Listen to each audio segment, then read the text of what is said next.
सब अपना भोजपुरिया समाज को मदद करो आप सबके प्यार आशीर्वाद से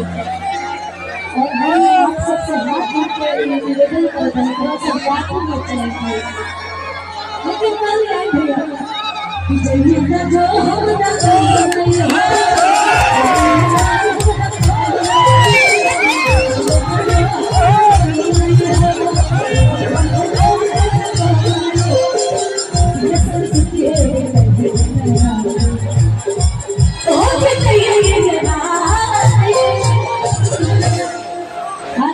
से लोग नहीं खेले तो लोग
कोई बात नहीं अगर दिल टूटा है तो एक लाइन लगाती हूँ कि दिल तो किसी एक को और फिर किसी एक को और ढूंढो जो तक मिलना जाए रहो हर एक को। ये लाइन में सच्चाई है इसलिए टेंशन नहीं लेना है। इतना हटलत छाते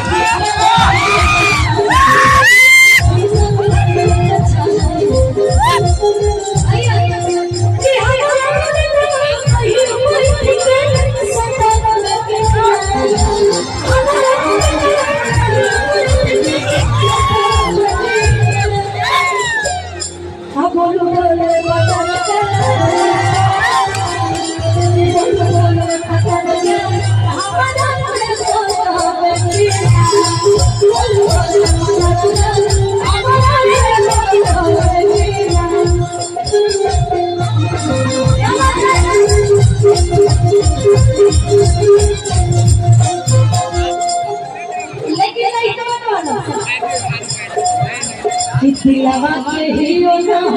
हो मजूर में दिल को नहीं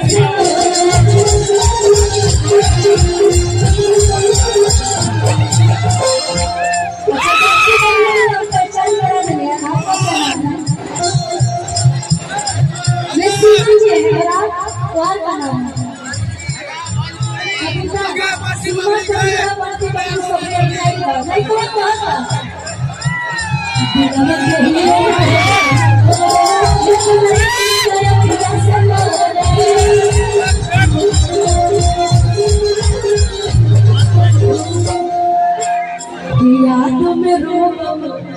नहीं रोक पाते ओ नहीं रोक पाते कि तुम थके न छाती साथी गले नहीं बताते